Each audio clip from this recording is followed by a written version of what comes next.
And we also recommend obviously clients and stuff like that. Like, hey, listen, if you were looking to sell 2 months ago and the price was very low and it didn't sell, like, excellent, you did the right choice. Now sell. Why? Because if you were already intending to sell it now when the price is higher, when the demand is high, take it away, keep the money, and wait for that downside. Because once the downside comes, you will upgrade to something better as an equipment. You bring it in, and you will pay back to that ecosystem.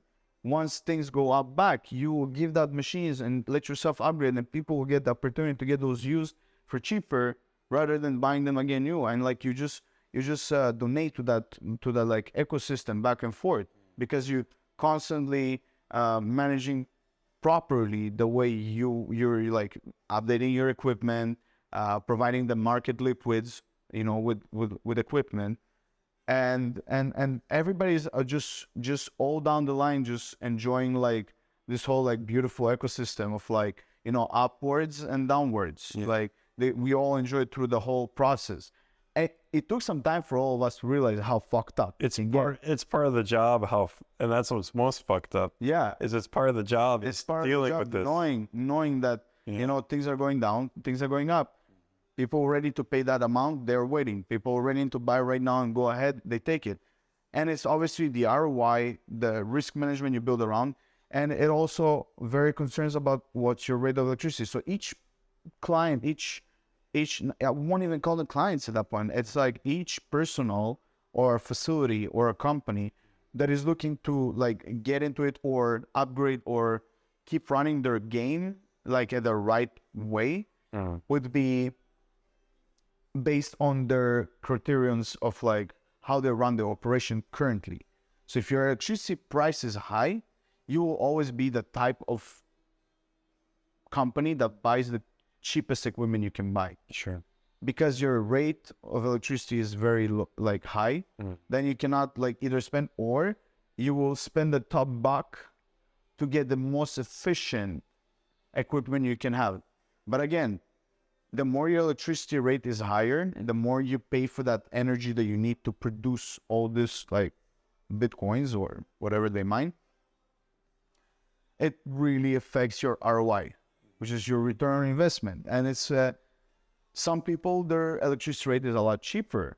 And so when their electricity rate is a lot cheaper, they have a lot more room to play around the price of their machine, because they still will pay it a lot more faster off than a company that does it in a different way, a different country, and their ROI is a lot more longer or short.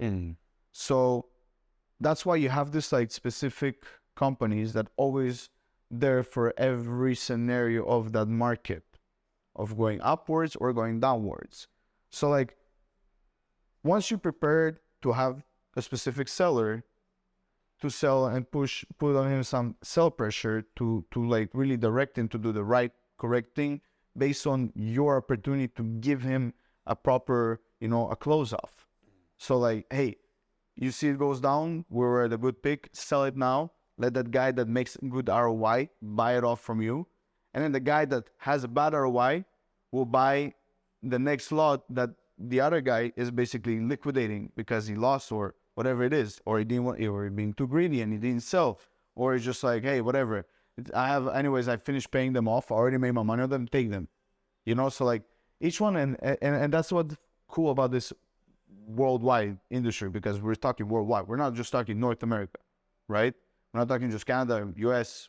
We're talking worldwide. Europe, Latin America, North America. No, the Middle East too. Middle East. Yeah. Well, slowly, gradually. Slowly, but exactly. Surely, yeah. So like getting all around that, like each individual, and it just creates you this like specific, like I mentioned before, like ecosystem that like, you can really be based on.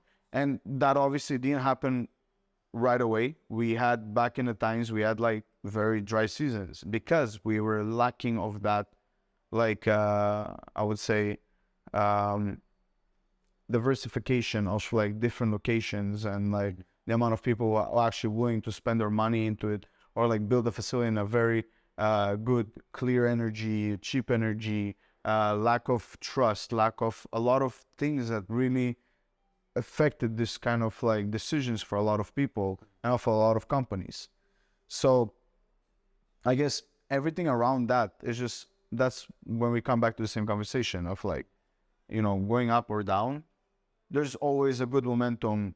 And once you realize how it works around that, it's, you know, that's where you're not getting scared anymore that it goes down. Sometimes we are happy it goes down. Yeah. Because it just shows how healthy the market is. Because if your market price doesn't never go down, like it doesn't show any healthy sign. Because a proper market should be always having its upsides and downsides. Because without that, not everybody's sharing this like good profits. Yeah. Sometimes you lose, sometimes you win. You know, if you won now, you might lose later. If you lost now, you might win later. So it depends how long you actually spread it out and how long you actually like putting your time into it and